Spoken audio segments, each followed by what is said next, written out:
Unit 1, Promoting Quality Care and Communication. The first part of this unit is factors affecting the quality of life of individuals, and it's really important you know this well, because not only does it come into this exam, but also you need to know it in any work you do in Year 2. It underpins every part of Year 2 work, so learn it well. Factors affecting the quality of life of individuals are also known as life quality factors, and these are either physical or psychological factors.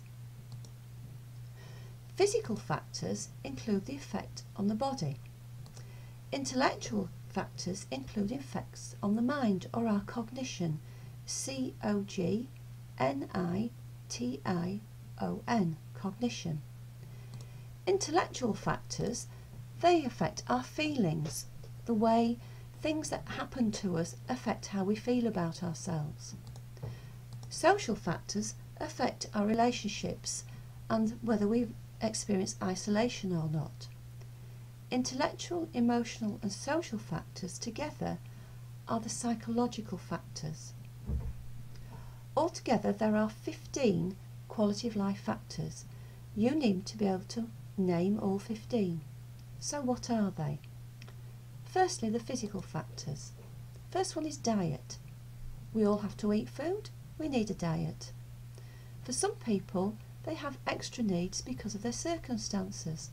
So for instance, people who are pregnant, children who are growing have special needs. Diabetics have to change their diet in order to maintain their health. Older people, sometimes their diet is affected because of age. They lose the interest in food. It doesn't taste the same anymore. They might find it difficult to eat because of chewing problems or the effect of wearing dentures. They might experience malnutrition. So diets can have significant effects on our physical well-being. Exercise. We all require exercise, and we can take that for granted because most of us get it as part of our life. Or we can choose to take exercise by going to the gym or playing football. But for some people, exercise can be missing.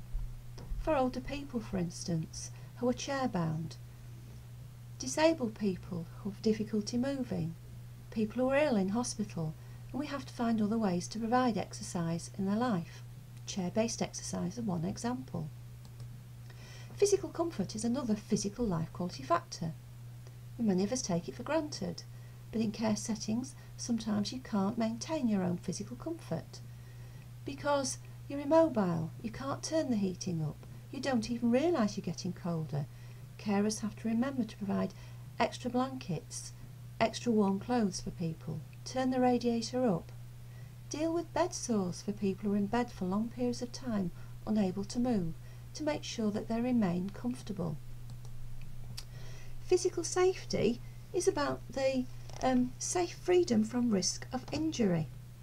So the setting we're in is safe, that there is nothing we can fall over, that we're free from physical harm. Pain relief. None of us like to be in pain, and if we are, sometimes we'll take a paracetamol or we'll get a hot water bottle to put on our tummy. But for people in care settings, they might need carers to recognise that they're in pain, to pick up the signs that tell the carer they're in pain and actually provide pain relief for them. It could be as simple as a paracetamol. It might be something, pain relief that's actually quite strong drugs that can only be administered through prescription, perhaps by a doctor or a GP. Then there's physical hygiene. This is the absence from serious risk of infection. So keeping things like babies' bottles clean, for instance. It's about making sure that children's toys are clean so they're not going to pick up infection when they put things in their mouth. It's making sure that people who can't look after their own physical hygiene are bathed or showered regularly to keep them safe and clean and comfortable. Then we've got intellectual activities. Engaging activities means having something to do, preventing boredom, giving people like a job or a hobby or a sporting activity or something like a jigsaw puzzle. to give them something to do to prevent boredom. Stimulation, on the other hand, is actually giving somebody something interesting to do to prevent them becoming bored. Carers need to do that for their clients in care settings. So what about the emotional factors? First of all, we have privacy. That means having the opportunity to be unobserved by other people, having space and time to be on your own, particularly in a situation that might cause embarrassment, where privacy is important, like getting dressed or undressed, getting washed, getting bathed and going to the toilet. It's not always easy to provide in a hospital ward or in a residential home. You need to have space to be on your own. Approval is about being shown positive regard, such as affection or praise. It can raise our self-esteem and make us feel good about ourselves. On the other hand, if people have an absence of approval, they are likely to feel that they're not liked. So sometimes clients in care settings actually have these negative feelings, because if they can't provide things for themselves, and they feel that other people have to do it for them, feel they're a nuisance, they don't feel they have approval. Next then is dignity.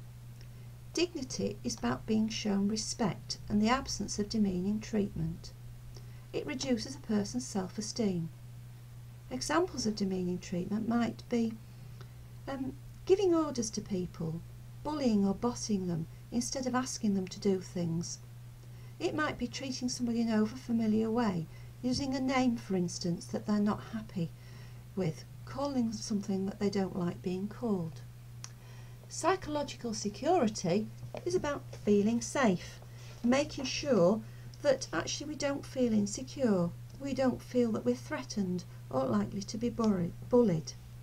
Insecurity can result from having a serious disease and what's going to happen to us in the future. Autonomy is about being in control, about having the power to make decisions about your actions and not being forced or coerced by others. So in care settings, people have to be encouraged to take responsibility for themselves, to give them opportunities to assert themselves and to say what they would like from their care setting. Moving on to social factors, social contact is about being able to be with other people. That stops us being lonely, because isolation means not having contact with others, and if we don't have contact with others, we can quickly become lonely and it reduces the quality of life that we have. So it's a sense of belonging to a group and being with others. Whereas social support is about having opportunity to be with people who we trust, who will act in our interest. So family members or friends who will provide that social support for us. But it might be other people who will act on our behalf, like classroom assistants if you're a child at school, who might act on your behalf when talking to a teacher. It might also be nursery nurses who will act on a child's behalf when talking to a parent. Or it could be patients talking to relatives about the patient. Or it could be nurses talking to relatives about a patient. Or it could be care assistants representing the views and wishes of a client they're looking after to their family. It could be a parent taking their child to the dentist, or a daughter taking her mother or father for a hospital appointment. It provides comfort and reassurance and somebody else to talk to about the situation they're in. So there are 15 life quality factors we've looked at. Physical ones, intellectual, emotional and social together make up those psychological ones. So here they all are. You need to learn them, you need to learn what they mean, you need to learn what effect they have on people, and you need to learn what the absence of them would mean in their life. You also need to be able to spell them correctly. This page gives you the first letter of each of the 15 life quality factors. What I suggest you do is now you practice trying to remember all 15. Get yourself a piece of paper, Write down the headings: physical, intellectual, emotional, social. Remember that there are a certain number for each one, so 6 physical, 2 intellectual, 5 emotional, 2 social, and see if you can name each one correctly. Then you could go back through this video and test yourself. We'll be doing more work on them in class. It's really important you know them well, so spend a little time learning them. Remember, 15. That's the key number. Good luck.